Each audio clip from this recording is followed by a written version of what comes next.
E na verdade há muitos outros como eu. Deus Santo, Pai amado, obrigado, Senhor, pela oportunidade que nós temos de podermos meditar na Tua santa palavra, Senhor. Não nos deixe sairmos daqui sem sermos confrontados e ao mesmo tempo confortados por essa palavra santa. Que aqueles que ainda estão enganados pelo pecado, que possam abrir suas mentes e corações. Aqueles crentes que estão se apaixonando pelas coisas desse mundo, Pai, que eles possam abrir os seus olhos e voltarem ao primeiro amor. Ó Deus Santo, obrigado pela Tua santa palavra. Fala conosco e não nos deixa sairmos daqui sem sermos impactados. Que essa palavra alcance mais pessoas pela internet, que possam transformar vidas, Pai. Obrigado por Tua graça. Tem misericórdia de nós, em nome de Jesus. Amém. Bem, nós hoje, irmãos, vivemos uma guerra de narrativas. O que são narrativas? São tentativas de explicar a realidade a partir de alguma perspectiva. Por exemplo, cada narrativa tem os seus vilões, tem os seus salvadores, as suas soluções. Se você for para a direita tem uma narrativa para explicar como resolver o problema do mundo. Se você for para a esquerda vai ter uma explicação de como resolver o problema do mundo, o problema político das coisas, né, do país e tudo mais. Se você for para o feminismo tem sua explicação sobre qual é o problema do mundo. Se você for para o movimento homossexual, você vai ter uma explicação sobre qual é o problema do mundo, quais são os vilões, quais são os heróis, como resolver a situação. Ou seja, nós hoje vivemos uma guerra de narrativas. Cada ideologia, cada percepção de mundo, cada forma de enxergar a realidade tem a sua explicação de como resolver o problema. A Bíblia também apresenta uma narrativa. E obviamente a narrativa bíblica é a narrativa do Criador de todas as coisas. E por isso, nós precisamos, como cristãos, aqueles que acreditam nas Escrituras, compreendermos a narrativa da Bíblia.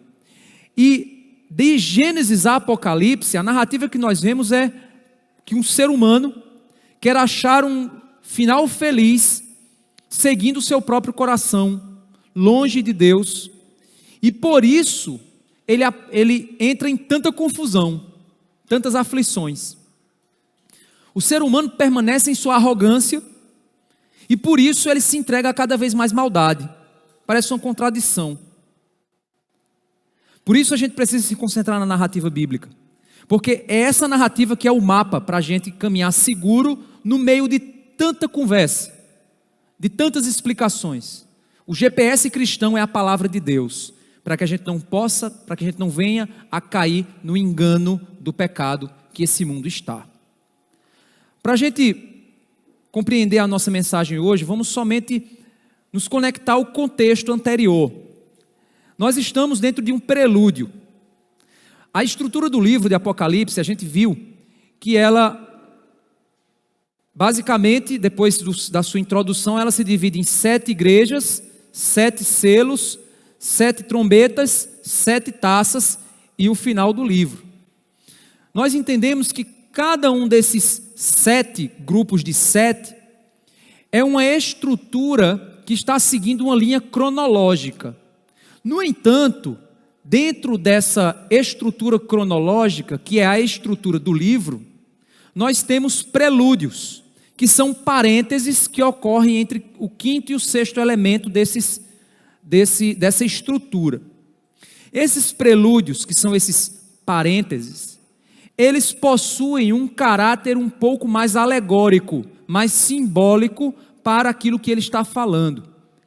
E aqueles elementos que são estruturas, agrupamentos de setes, início e fim do livro, carregam um contexto mais cronológico e os símbolos estão mais dentro do tempo.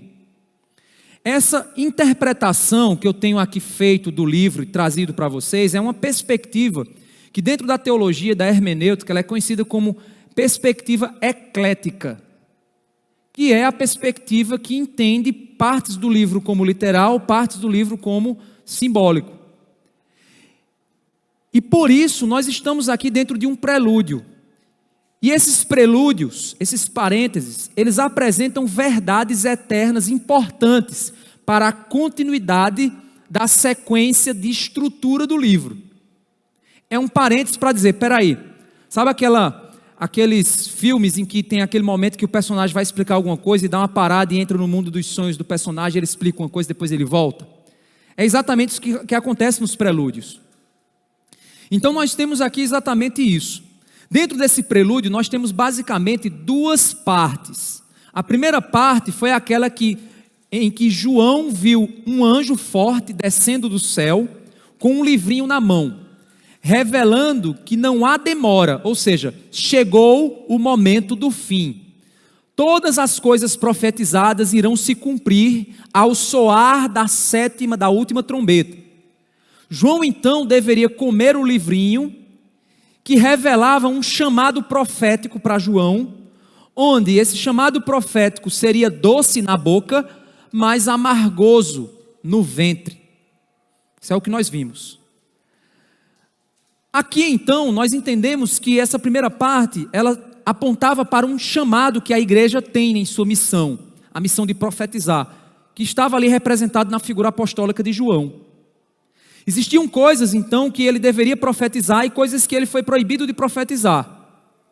E tudo aquilo que foi profetizado antes de João se cumpriria totalmente e completamente quando a última trombeta então viesse a soar. O fim havia chegado.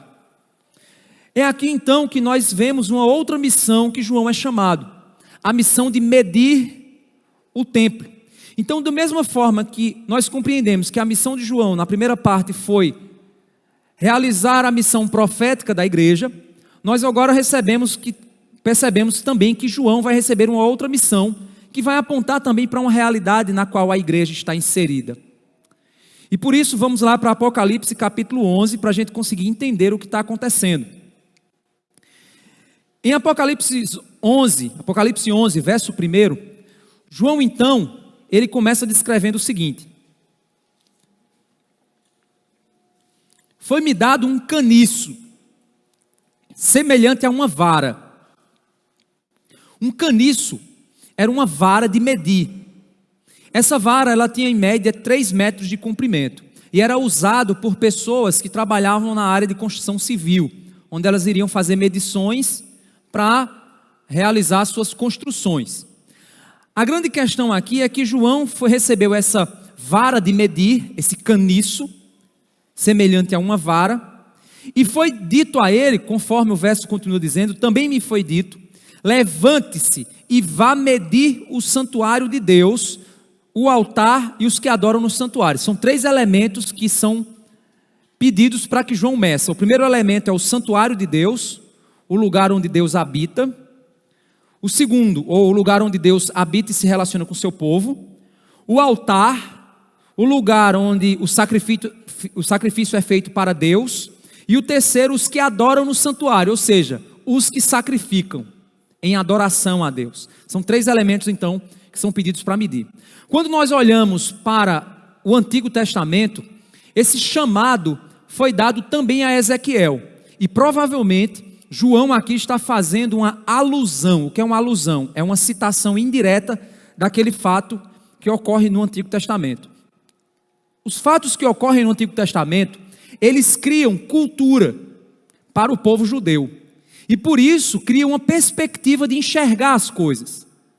Eu não posso lançar a minha perspectiva ocidental do ano 2021 para dentro do texto. Então eu tenho que ir na perspectiva de como as pessoas daquela época poderiam ter compreendido isso. Quando nós olhamos então para Ezequiel, nós percebemos que na profecia de Ezequiel, a ideia que se tem, e que muitos teólogos chegam a essa mesma conclusão, é de que medir o santuário é indício de pertencimento, de obra a ser realizada, a autoridade de Deus, ou aquilo que está no domínio de Deus.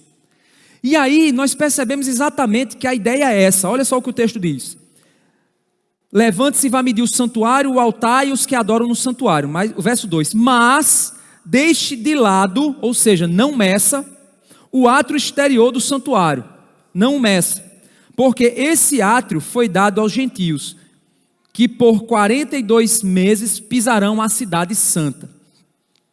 O templo se dividia na parte interna e na parte externa. Se você quiser, não, é o templo de quê? O que Salomão fez ou que Herodes reconstruiu? Aí você vai começar a viajar, vamos olhar o que o texto está dizendo. O texto está dividindo aquela área em dois espaços, o espaço interior e o espaço exterior. Ponto. O espaço interior é aquele no qual João foi chamado a medir, dando indício de que aquele lugar é um lugar que estará sob a autoridade de Deus. O lado externo não significa dizer que não estará sob a autoridade de Deus, mas Deus dará aos gentios a possibilidade de pisarem naquele lugar.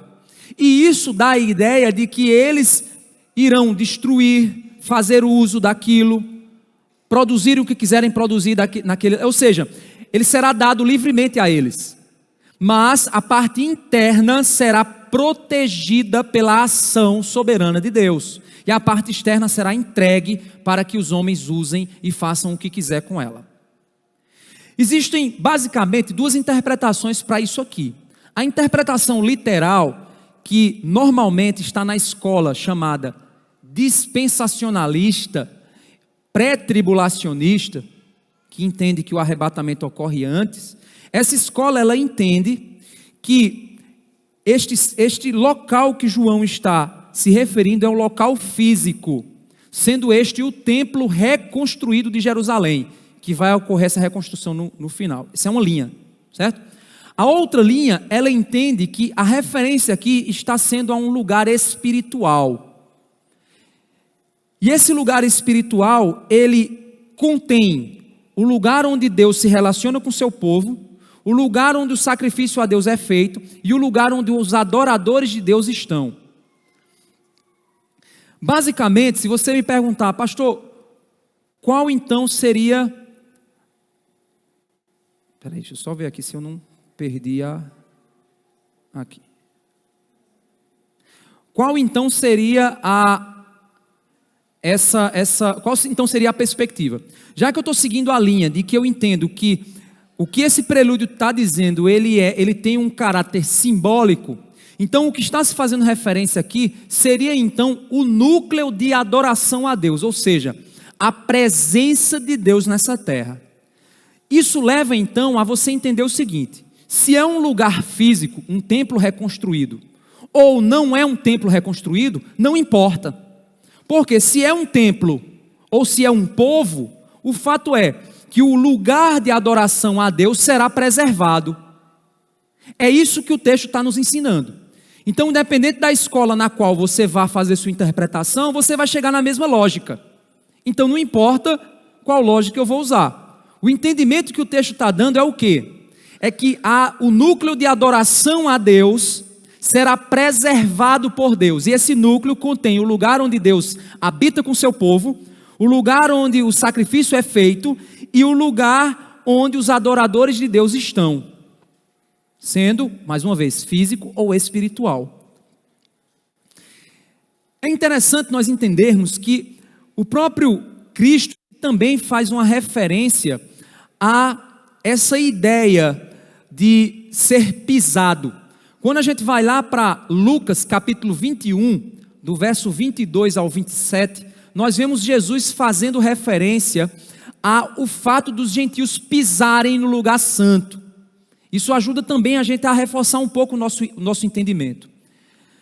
Jesus está falando sobre os últimos dias, e que a profecia na qual Cristo está se referindo aqui, ela possivelmente é uma profecia de duplo ou triplo cumprimento. Por quê? Porque ela se cumpriu de um modo no tempo de Roma e também se cumprirá de um modo no tempo futuro. Vamos ler. Jesus diz: porque esses dias são de vingança, para se cumprir tudo o que está escrito. Mais uma vez, está dizendo, tem tudo se cumprir. Não vai sobrar um i nem um tio. Tudo vai estar finalizado no dia que o fim chegar.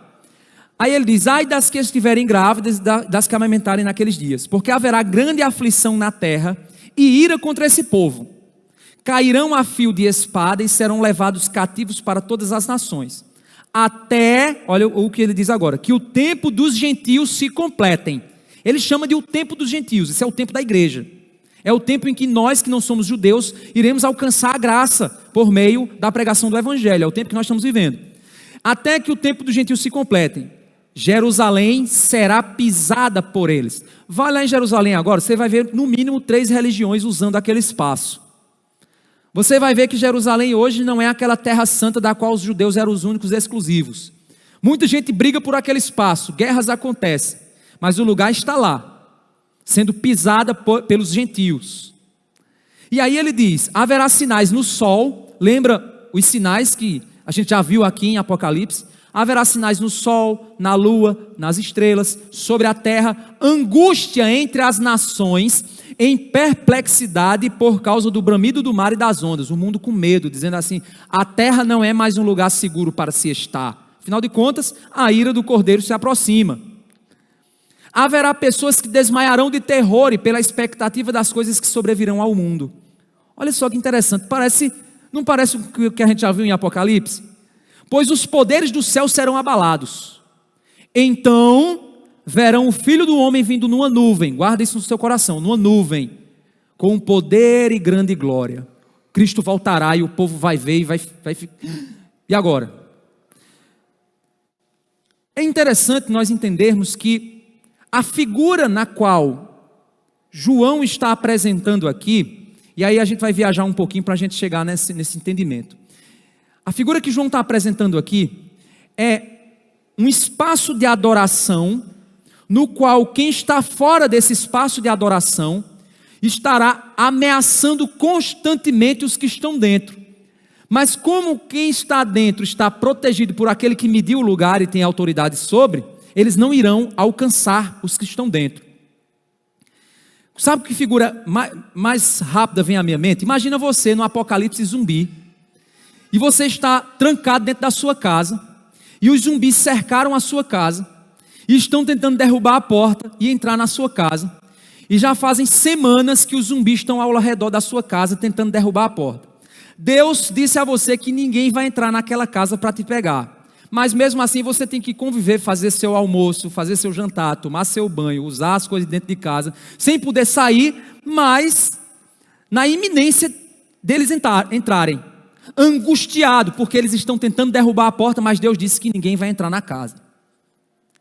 Essa seria a figura mais próxima para você entender o que é que João estaria dizendo com essa figura. João estaria dizendo o quê? Que nesse tempo aqui, haverá uma adoração a Deus, mesmo em tempos de angústia, diante de um rodear de tantos inimigos, que pisarão os lugares da adoração na qual Deus permitiu que eles pisem, mas não conseguirão entrar e destruir o núcleo de adoração, pois este pertence ao domínio de Deus. Ou seja, meus irmãos, haverá um tempo de angústia sobre o povo de Deus. E aí você pode dizer, esse povo é o quê? É a igreja ou é Israel depois que a igreja foi arrebatada? Não importa se você disse aqui que é a igreja ou se você diz aqui que é Israel depois que a igreja foi arrebatada. Não importa. O fato é que o texto está dizendo que existe um povo que pertence a Deus que irá sofrer. Se somos nós que vamos ser arrebatados depois, é uma questão. Se não somos nós que vamos ser arrebatados antes, o fato é que o texto nos diz, e Apocalipse nos diz, que um povo que pertence a Deus será perseguido por causa de Deus e por causa do testemunho de Cristo. Então o que eu estou querendo dizer a você? Que independente do que você chegue à sua conclusão, o fato é, existirá angústia, existirá adoração a Deus num tempo de angústia extrema. E esse tempo de angústia, sendo um templo físico ou um templo espiritual, é que a grande questão é que Deus é soberano, e por mais que nesse tempo de angústia, os gentios consigam depredar os espaços públicos de adoração a Deus, eles não conseguirão destruir o núcleo da presença de Deus nessa terra. Essa é a mensagem. Se você for lá em países perseguidos, por exemplo, como o Xing Ling país, e se você falar que o YouTube depois pode bloquear, se você for lá no país do Oi Puxado, você vai chegar lá, eles estão perseguindo ferozmente os cristãos, Mas eles podem até fechar as igrejas, podem até torturar e matar o povo. Sabe o que é que vai acontecer? Os crentes vão adorar debaixo do esgoto, dentro do esgoto. Vão adorar nas catacumbas. Vão se esconder, como ocorre em muitos outros países. Porque, meus irmãos, independente do nível de perseguição, Deus determinou que o núcleo da presença, da adoração dele nessa terra não será destruído, pois as portas do inferno não vão prevalecer contra a igreja de Cristo. Esse é o fato. É óbvio que haverá tempo de angústia, irmãos, porque a Bíblia diz que haverá tempo de angústia. E o povo de Deus vai sofrer. A Bíblia diz que o povo de Deus vai sofrer. Já sofreu, países ainda sofrem. Mas o fato é que o livro de Apocalipse nos revela que o que é a apostasia? A apostasia é o tempo em que a terra irá deixar Cristo totalmente de lado. Cristo perderá a influência cultural que ele tem hoje, irmãos. A Europa já é pós-cristã, o Canadá já é pós-cristão. Aqueles lugares onde Cristo foi primeiro pregado, onde ocorreu reforma, onde ocorreu missões, são os lugares onde Cristo está sendo cada vez menos pregado. E esse movimento está acontecendo. E o mundo está perdendo a capacidade de compreender a moralidade judaico-cristã. É esse o movimento que está acontecendo.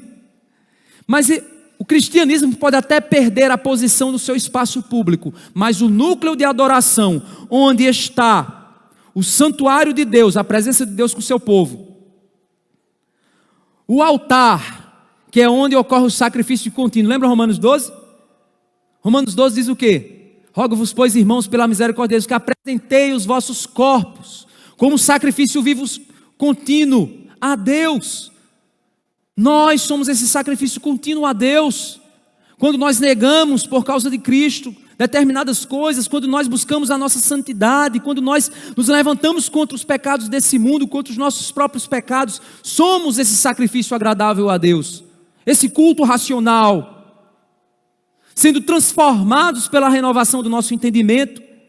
É isso também que são aquilo que ele diz, os que adoram no santuário, os adoradores. Porque Cristo disse que o Pai procura os verdadeiros adoradores que o adorem em espírito e em verdade, e nós somos esses verdadeiros adoradores. Nós estamos então sob o domínio de Deus. Nós então em nosso coração estamos nesse núcleo da presença da adoração de Deus nessa terra. E os verdadeiros crentes não serão derrotados. Eles podem ser torturados, eles podem ser mortos, humilhados, perseguidos, mas você mata um crente, aparece mais 10. Você mata 10, aparece 20. Vai olhar para os países perseguidos, vai conversar com missionários nesses países, vai ver os testemunhos que eles dão. É assim.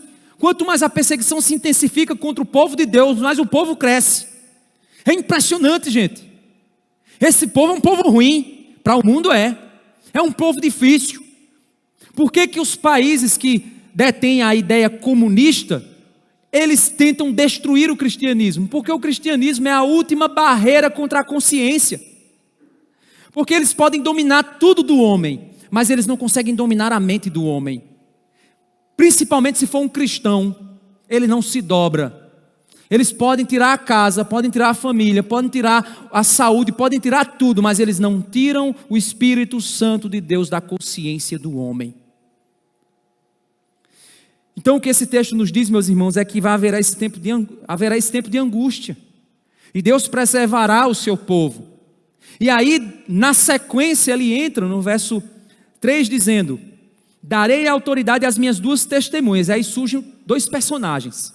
Eita, dois personagens agora apareceram. Quem são esses caras? Duas testemunhas.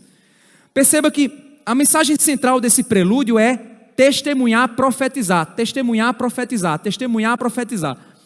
Porque João foi chamado para testemunhar, para profetizar. Essas testemunhas vão fazer o quê? Testemunhar, profetizar, são profetas. E aqui ele diz então que esses dois personagens, essas duas testemunhas, receberão de Deus autoridade. Para quê? Autoridade, ou seja, Deus vai delegar algo para eles que ninguém poderá tirar deles. Deus então delegará para que eles profetizem durante 1260 dias vestidas de pano de saco. Ou seja, eles irão profetizar durante o período de 3 anos e meio. Isso é um marcador, viu gente? É um marcador importante. Certo? É um marcador importante. Ou seja, num período de 3 anos e meio, Deus dará a eles uma autoridade que ninguém vai tirar deles. Depois de 3 anos e meio, Deus vai dar essa autoridade a outro ser, que a gente vai ver mais na frente. Mas durante agora esses 3 anos e meio, eles terão uma autoridade, a autoridade de profetizar. Como? Vestidos de pano de saco, ou seja, eles irão profetizar de luto, abatidos pela realidade da ira de Deus que será derramada sobre esse mundo. Eles irão profetizar angustiados. E aqui então ele agora vai identificar para a gente quem são esses dois personagens. Ele diz que são estas as 2 oliveiras. E a oliveira, meus irmãos, é um símbolo que aponta para a representação da mão da presença de Deus nesse mundo através de um povo. Isso é a oliveira, certo? A presença do povo de Deus é a oliveira, certo? São as 2 oliveiras. Os 2 candelabros. E aí quando a gente vai olhar no livro de Apocalipse o que significa candelabro, o candelabro normalmente ele está apontando para a ideia de alguém que detém a luz. Lá no início de Apocalipse, a referência para candelabro era a igreja, porque o próprio livro de Apocalipse explica isso. Ele diz, os 7 candelabros do qual Cristo anda, aquele no qual o próprio Cristo diz, eu vou remover o seu candelabro do lugar. Porque o candelabro não é a luz, mas o candelabro tem nele a luz. Eu e você, nós não somos a luz, mas nós temos em nós a luz, que ilumina o Evangelho de Cristo, o conhecimento de Cristo, o Espírito Santo de Deus em nós. Então, diante dessa perspectiva, esses 2 personagens, que são a representação, então, nas 2 oliveiras, da presença de Deus aqui, mas também os 2 candelabros, que possuem a luz e a mensagem que ilumina as nações. Eles estão em pé diante do Senhor. Se alguém pretende causar-lhes dano, da boca dessas testemunhas sai fogo. E é interessante isso. Essas 2 testemunhas, elas têm um poder. O poder delas é através da boca. Se qualquer pessoa tenta causar dano a essas testemunhas, da boca delas sairá fogo e devorará os inimigos. Sim, se alguém pretender causar-lhes dano, certamente deve morrer. E aí ele vai continuar identificando quem são esses personagens. O verso 6 diz, elas têm autoridade para fechar o céu, para que não chova durante os dias em que profetizarem. É interessante isso, olha só. São 2 personagens, cujo ambos, e eu acho importante você perceber isso, elas têm autoridade. Não é que um tem um poder e outro tem outro poder. Isso aqui é uma representação do que elas têm a capacidade de fazer juntas. E aqui são relatados 2 tipos de milagres que são conhecidos do Antigo Testamento. O primeiro é aquele que tem a autoridade de fechar o céu. Quando nós olhamos para o Antigo Testamento, nós percebemos que quem teve a autoridade de fazer isso com o céu foi Elias. Elias teve essa autoridade de fechar o céu. Nós vemos que quando Israel estava em pecado e Deus estava julgando Israel, para trazer tribulação sobre Israel, Deus deu a Elias a autoridade de orar e fechar o céu, sem chuva, fome na terra. E o povo começou a culpar quem? Elias, porque dizer, Elias, seu pilantra, você está orando aí para não chover, rapaz, você está prejudicando a gente. E aí nós vemos então Elias como essa figura. A outra figura, eu vou explicar para vocês, vocês vão ver que cada vez mais vai fazer mais sentido. Tem autoridade também, olha só, o segundo, entre aspas, poder, né? O segundo milagre que eles conseguem realizar. Tem autoridade sobre as águas para transformá-las em sangue, bem como para ferir a terra com todo tipo de flagelo ou pragas. É a mesma ideia. Tantas vezes quanto quiserem. Quem na história do Antigo Testamento recebeu de Deus a autoridade para lançar pragas sobre a terra? Moisés. Ok, pastor, então essas 2 testemunhas seriam Elias e Moisés? Sim. Fisicamente? Aí você diz, não, é fisicamente ou simbolicamente? Eu entendo que é simbolicamente. Se você disser, não, mas é fisicamente, tudo bem. Isso não vai alterar a lição que está aqui. Vamos lá. Eu entendo que é simbolicamente. Vamos pensar por que faz mais sentido ser Elias e Moisés. Porque o próprio Cristo disse: examinai as Escrituras, porque delas é que vocês vão encontrar a vida eterna. E são elas que testificam de mim. Em um outro momento, Jesus também fez referência ao fato de que a lei e os profetas testificam a respeito de que Jesus é o Messias. Quando Jesus foi transfigurado no monte, apareceram diante dele Elias e Moisés, e uma voz dizendo: este é meu filho amado, a ele ouvi, a ele ouvi. Vamos lá. Dentro da cultura judaica, aquele que era visto como o representante da figura profética, ou seja, todos os profetas eram representados numa pessoa. Essa pessoa era Elias, que é aquele profeta, o último profeta, que estava para ser esperado profeticamente, que veio na figura de João Batista, certo? Então a gente tem Elias como uma figura que representa todos os profetas de Deus, os profetas, as profecias. E nós temos naquela aparição Moisés, que é o representante na cultura judaica da lei, porque foi o cara que escreveu a lei, os 10 mandamentos e todo o Pentateuco. A base moral do judaísmo é, então, Moisés. Porque na transfiguração, diante daquela figura, apareceu a lei e os profetas, e uma voz dizendo: este é meu filho, a ele ouvi. Por quê, irmãos? Porque enquanto a lei estabeleceu o padrão moral santo de Deus, para mostrar a nós que nós somos incapazes de sermos salvos pelas nossas obras, pois somos perdidos, a lei faz isso. A lei te acusa e te mata. A lei faz isso. Mas ao mesmo tempo, a lei aponta que o único caminho para a salvação é através de alguém que os profetas disseram que ele viria. Porque os profetas dizem que a salvação viria de alguém perfeito que cumpriria toda a lei. Então, a lei e os profetas testificam que essa pessoa é Cristo, pois ele cumpre todas as profecias e cumpre toda a lei nele. E por isso na transfiguração o Pai disse: este é meu filho amado, a ele ouvi, pois é ele que irá unir a perspectiva da lei e dos profetas e cumprir nele. Gente, é fantástico. É fantástico. E aí quando nós olhamos aqui, nós vemos nessas duas figuras a lei e os profetas como sendo as duas testemunhas que irão fazer o quê? Testemunhar, profetizar durante 3 anos e meio para o mundo, com uma autoridade fora do comum, contra os seus inimigos. Quem tentar causar dano será destruído pelo fogo do julgamento que sai de sua boca. Simbolicamente, irmãos, entendo eu, e aí eu chego nessa conclusão, é de que a igreja de Cristo no período da tribulação será revestida de um poder fora do comum, um poder de profetizar, de pregar, de julgar a maldade do mundo, de expor o pecado e a maldade humana. Por que eu digo isso? Porque vocês vão ver que depois que eles são mortos, o mundo comemora, porque o texto diz que eles atormentavam o mundo. O mundo fica: ai, miserável, cala a boca desse miserável, eu quero que esse cale. Você já passou por essa experiência?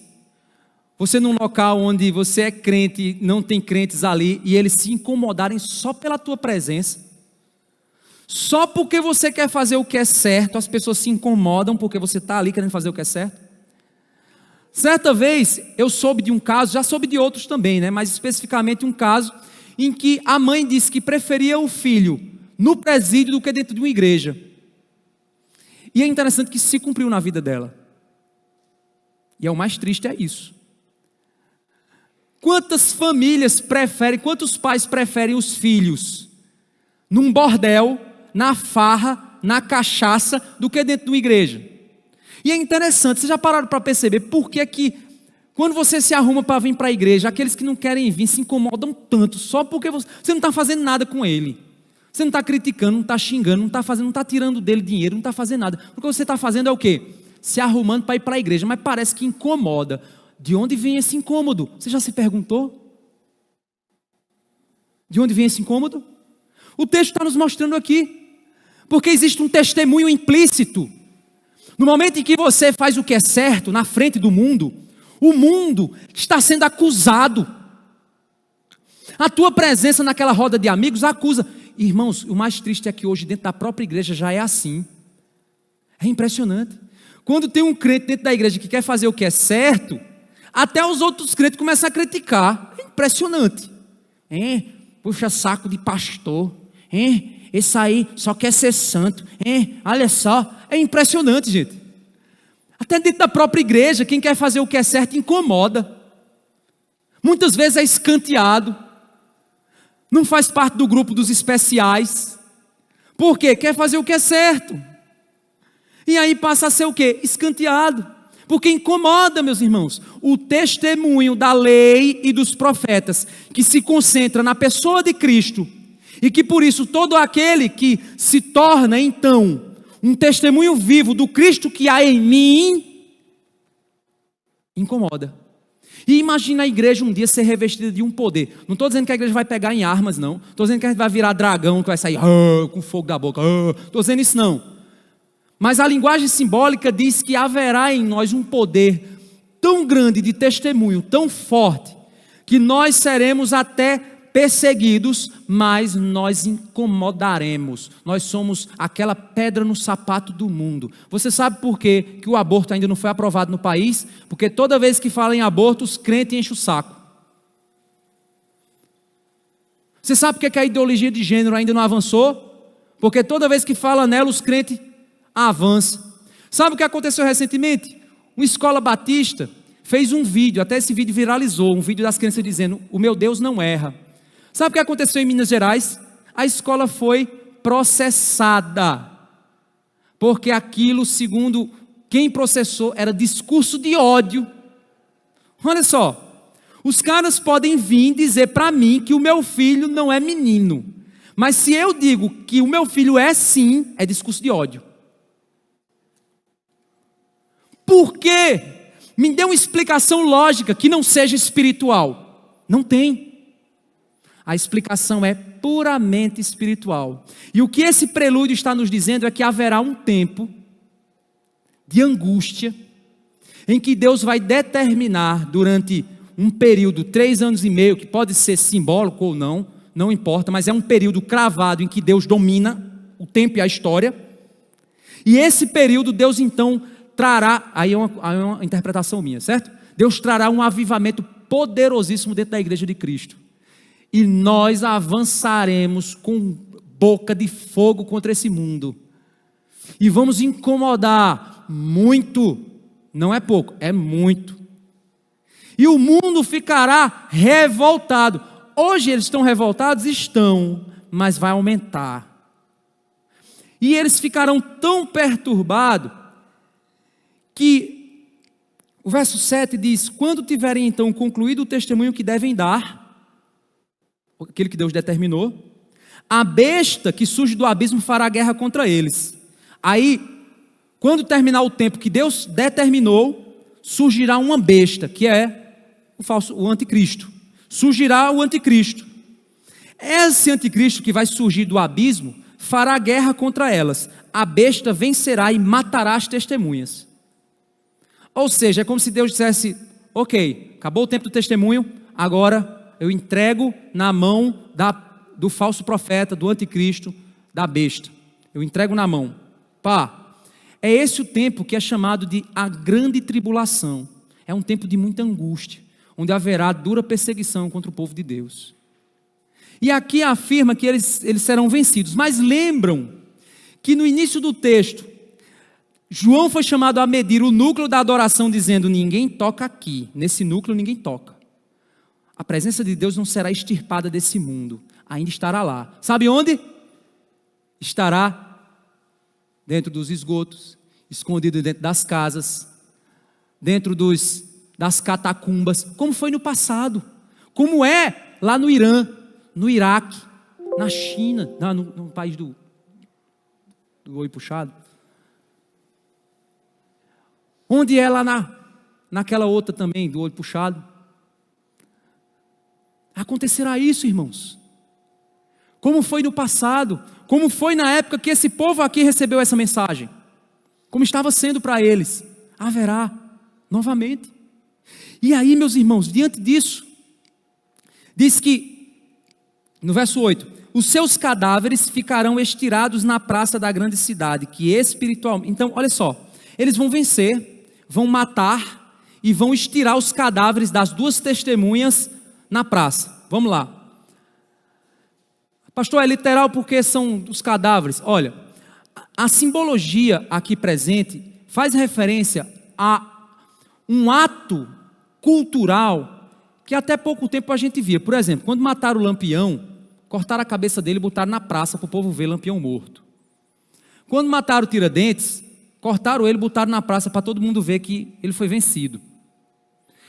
Existia um costume de quando você derrotar um determinado rei, você expor o corpo dele para a vergonha dele e para a demonstração da vitória daquele povo sobre aquele rei.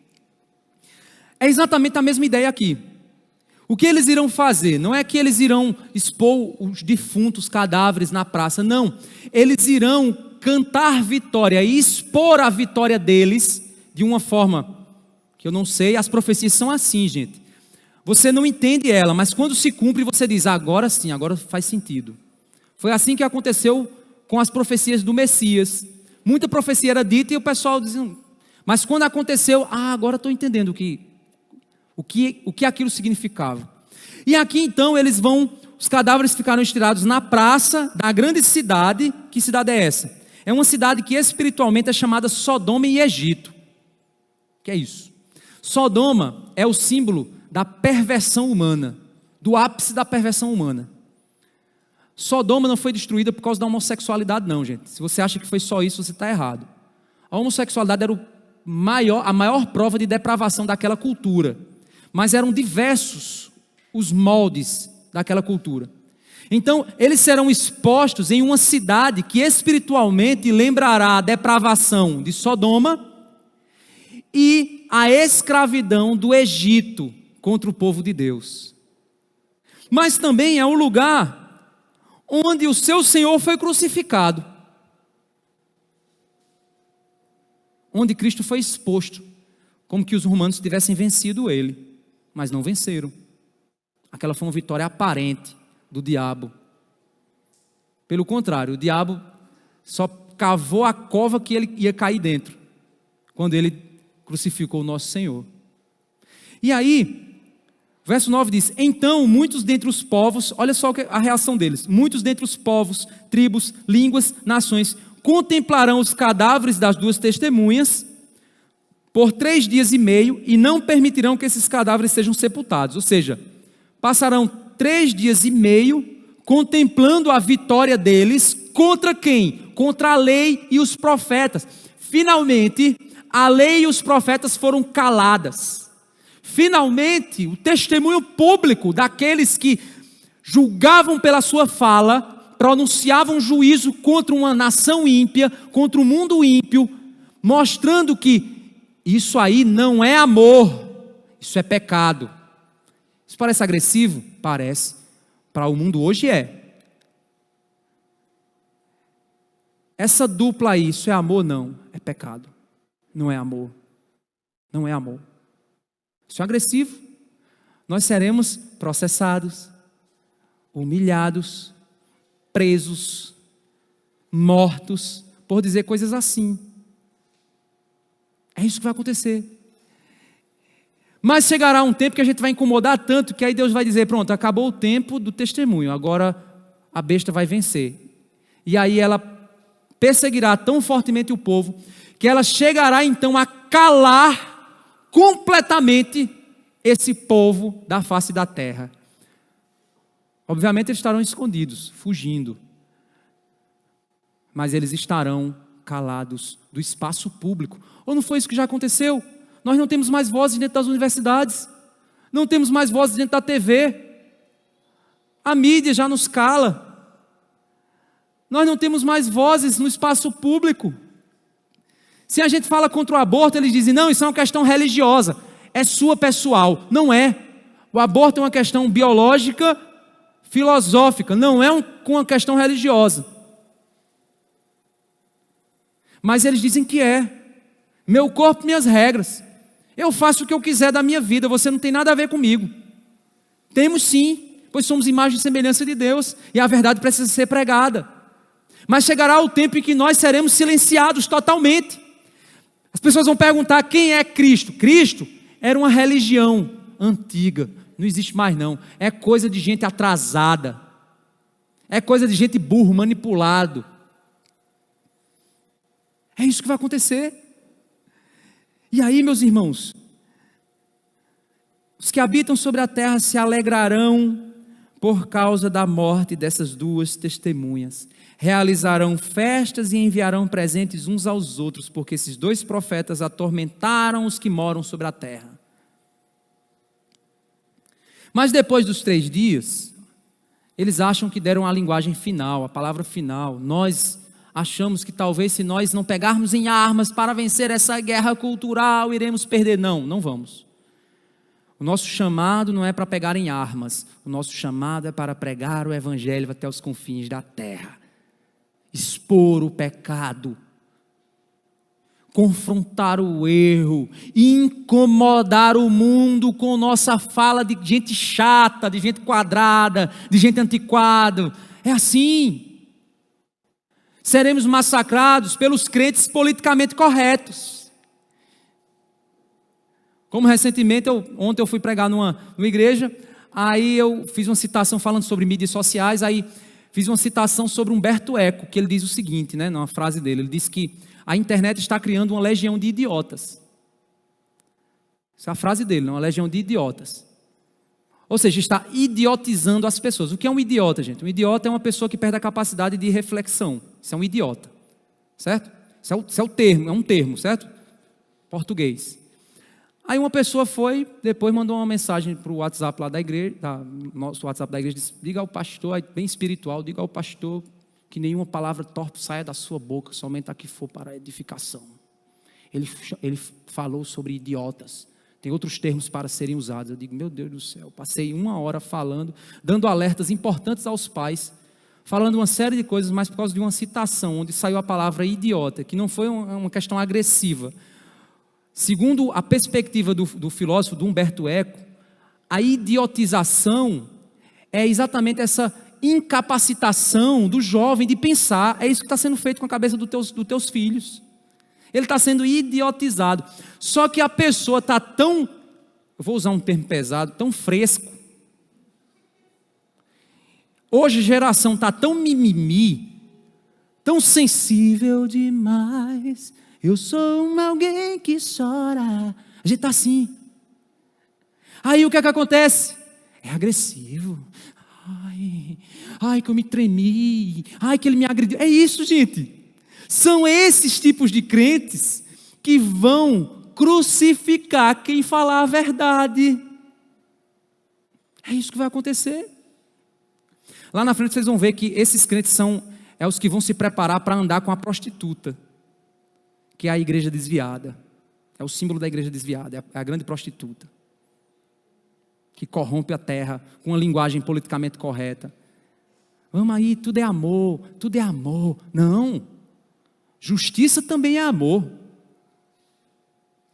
Não existe essa divisão na pessoa de Deus. Senão Deus é bipolar. Deus é bipolar, é justiça, amor, justiça. Não, ele não é bipolar não, ele é uma pessoa só. Ele se manifesta em justiça contra o erro, mas se manifesta em amor. E aí, meus irmãos, essas pessoas vão festejar. Elas vão glorificar. Opa, maravilha, foram calados esses atrasados, povo chato. Finalmente poderemos fazer o que a gente quiser. Aborta 10, 15 crianças, sem nem peso na consciência, sem nada. Eu sou de todo mundo, eu não sou de ninguém. Não tem família, não tem casamento, todo mundo é criado feito bicho, por uma tribo, feito uma coisa assim, um amontoado de crianças sendo criado pelo Estado. E aí tem o garanhão, que é o homem que vai amarrado lá feito um porco, como Simone de Beauvoir propõe nos pensamentos dela, que a única função de um homem é somente reprodução, o resto pode jogar no lixo. É essa sociedade que eles querem para a gente. É isso que eles querem. Hoje eu sou gente, amanhã eu sou cachorro, depois eu sou papagaio. É isso que eles querem. Destruir completamente a imagem de Deus. E aí quando nós apresentamos o erro e dizemos o erro é errado, chato, intolerante. Você é um intolerante. Isso é discurso de ódio. Mas olha, vê como o mundo está dando certo. Vê que maravilha de mundo está ficando aí. Vê que coisa linda. E aí, meus irmãos, eles vão achar que vai ter dado a palavra final. Finalmente, conseguimos. Agora vamos fazer nossa torre de Babel, fazer o nosso nome sobre tudo. E agora chegou, finalmente, o que a gente queria.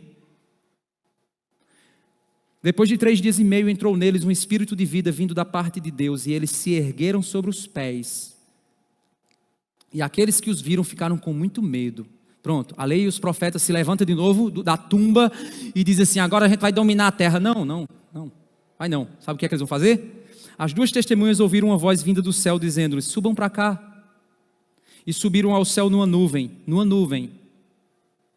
Lembra a figura? E os seus inimigos as contemplaram. Acabou. Game over. Vocês acharam que tinham vencido? Mas não, vocês só aproximaram eles do Salvador deles.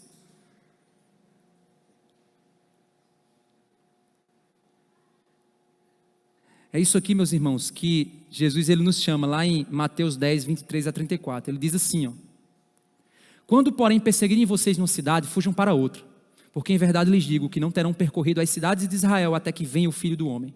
O discípulo não está acima do seu mestre, nem o servo está acima do seu senhor. Basta ao discípulo ser como seu mestre, e ao servo como seu senhor. Jesus está dizendo, olha, eu fui perseguido. Vocês estão pensando que vocês não vão ser? Vocês vão ser também. Ou vocês são melhor do que eu? Eu fui perseguido por ser quem eu sou, vocês serão perseguidos por ser igual a mim.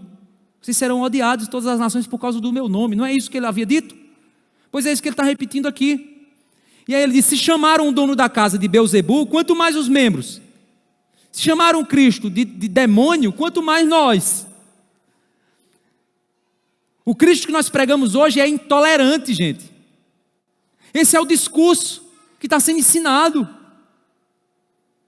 Mas eu já fiz aconselhamento de diversas pessoas que chegaram aqui na igreja quebradas por esse mundo, destruídas e despedaçadas, e acharam aqui a graça que consertou, que deu paz, que deu alegria, que nenhuma clínica dessa vai conseguir fazer. Não consegue. Eles não conseguem. Já tive a chance, pela glória de Deus, de pegar famílias aqui destruídas e elas serem reconstruídas diante dos nossos olhos. Pessoas viciadas, libertas dos seus vícios. Pessoas de pecados encobertos, libertos dessas misérias de sua alma. O mundo não faz isso não, gente. Essas filosofias não fazem isso não, gente. Mas eles chamam a gente de intolerante, sem amor. E vão continuar dizendo isso. E vão matar um dia nós com esse discurso. E muito crente vai apoiar isso para dizer, não, esse pastor aí, ele é um crente intolerante. Nós somos um crente do amor. Ele é o crente do ódio. É isso que vão dizer contra nós. De mãos dadas com o Estado, caminhando e dizendo assim, que maravilha, vamos fazer um mundo melhor? Que mundo melhor? A Bíblia não promete isso. E aí Jesus continua dizendo, portanto, não tenham medo deles, pois não há nada encoberto que não venha a ser revelado, nem oculto que não venha a ser conhecido. O que lhe digo às escuras, repitam a plena luz. Isso é um chamado à coragem, Jesus está dizendo. E o que é dito para vocês ao pé do ouvido, proclamem nos telhados. Não temam os que matam o corpo, mas não podem matar a alma. Pelo contrário, temam aquele que pode fazer perecer no inferno tanto a alma como o corpo. Não se vendem 2 pardais por uma moedia? Entretanto, nenhum deles cairá no chão sem o consentimento do Pai de vocês. E quanto a vocês, até os cabelos da cabeça de vocês estão contados. Portanto, não temam. Vocês valem bem mais do que muitos pardais. Portanto, Todo aquele que me confessar diante dos outros, também o confessarei diante de meu Pai que está nos céus. Mas aquele que me negar diante das pessoas, também eu o negarei diante de meu Pai que está nos céus. Não pensem que eu vim trazer paz à terra, não vim trazer paz, mas espada. Forte isso, né? Pois é. Esse é o nosso caminho. Esse é o nosso chamado. Tu quer ser legal para a galera? Então procura outro tipo de evangelho, porque esse evangelho das Escrituras não vai trazer isso para você não. E aí, meus irmãos, o verso 14 diz: passou o segundo ai, eis que sem demora vem o terceiro ai. Só que antes disso, acabei pulando, o verso 13 diz: naquela hora houve um grande terremoto, ruiu a 10ª parte da cidade. Nesse terremoto morreram 7.000 pessoas. As outras pessoas ficaram aterrorizadas e deram glória ao Deus do céu. Gente, que impressionante. Depois dos 45 do segundo tempo, vem o que? A prorrogação, né? Na prorrogação, Deus ainda leva um bocado para o céu. Que Deus misericordioso. Depois de 45 do segundo tempo, na prorrogação, Deus ainda faz um milagre na frente deles e o povo faz: eita, oh Senhor, me perdoa. E um bocado sobe junto. Dão glórias a Deus. E aí, meus irmãos, passou-se o segundo ai, sem demora veio o terceiro ai, que é o que vai trazer as taças da ira. Ou seja, acabou o jogo. O autor agora se levanta na peça de teatro. E como C.S. Lewis diz, quando o autor se levanta e vai para o palco, é porque a peça acabou. É isso que vai acontecer. E ele vai se levantar. Só que antes, o que é que o anjo falou no início do prelúdio? O anjo disse que tudo que os profetas profetizaram se cumpriria agora. Já é a hora. Ao soar da trombeta, tudo será finalizado. E aí o que é que acontece? Volta, sai do prelúdio, entra no tempo de novo. Qual é o tempo? O 7º anjo tocou a trombeta e houve no céu vozes fortes dizendo: a última trombeta foi tocada. O povo de Deus foi reunido com o Pai. Ah, mas e o povo que estava antes? É o povo que está depois? É o povo que foi antes da tribulação? Não importa, a questão é que o povo de Deus foi levado agora. Não haverá mais dor para eles, porque a partir daqui você não vê mais o povo de Deus sofrendo. A partir desse trecho aqui, você não vê mais. Sabe por quê?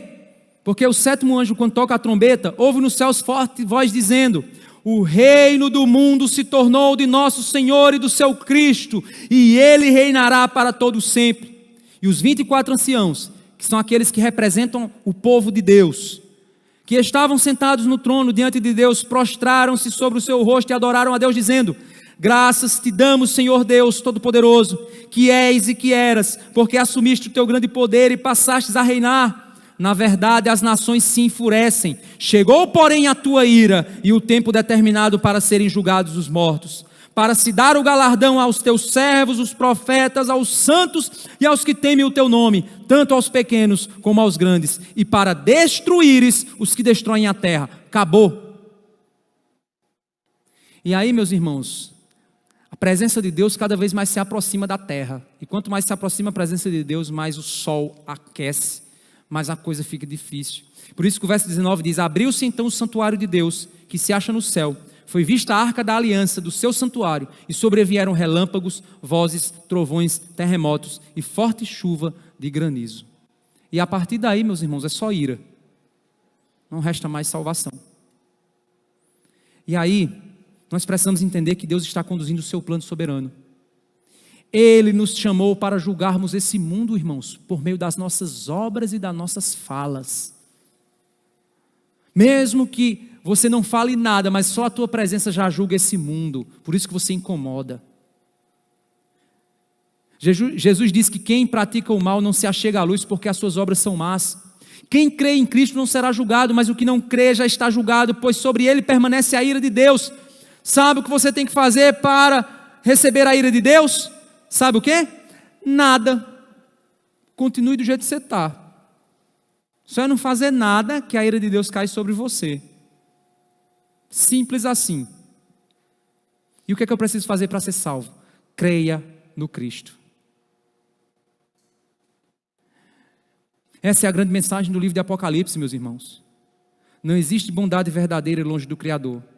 Por isso o mundo tentará destruir tudo o que significa Deus, para tentar reinar sem Ele. Mas no fim, por mais que o povo de Deus e a voz de Deus, a boca de Deus seja calada nessa terra, mas o fim, quem diz é o Senhor. Ele vai vender narrativa distorcida, ele vai inverter o bem com o mal, o anticristo vai dominar a mídia, as redes, a internet, ele vai criar a narrativa de que eu sou perverso, intolerante, eu sou um pastor do mal, mas o cara que está lá sentado no banquinho é o pastor do bem. Essa é a narrativa que o mundo vai criar.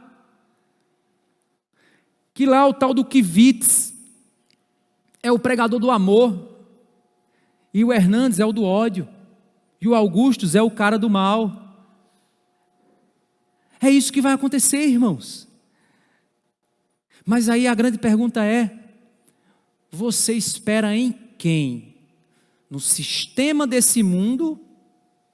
Porque, meus irmãos, quando Deus levantar o seu povo do túmulo, na ressurreição, ao soar da última trombeta, como Paulo diz, e os que estiverem vivos forem levados aos céus, os que estiverem mortos ressuscitarem, e nós formos para as bodas do Cordeiro, nós festejaremos, apesar de termos chorado nessa terra, vestidos de pano de saco, mas iremos festejar nas bodas. Mas aqui se inverte, porque os que festejam com a morte do povo de Deus serão os que lamentarão enquanto nós festejaremos. Então você tem que escolher: ou você festeja agora, ou você festeja lá. Se você quer festejar agora, continue. E vamos ver o fim da história. Porque eu creio que o nosso Deus nos fará o final feliz. Eu não temo que possa me fazer o homem, porque ele pode destruir essa carne, mas o núcleo da adoração a Deus, ele não toca.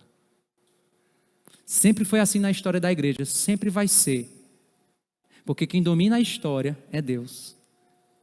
Por isso ele determina o espaço e o tempo no qual a besta irá produzir, trazer alegria para o mundo, festejo para o mundo, mas ele será julgado. Precisamos confiar e esperar no Senhor. Vamos orar? Senhor Deus Pai Santo, nos dá força, Pai. Nos dá poder para testemunharmos. Não nos deixe entrarmos no sistema desse mundo e esperarmos naquilo que o mundo oferece. Não, Senhor. Que nós possamos viver nesse mundo como testemunho vivo daquilo que a lei e os profetas profetizaram sobre aquele que viria para nos salvar.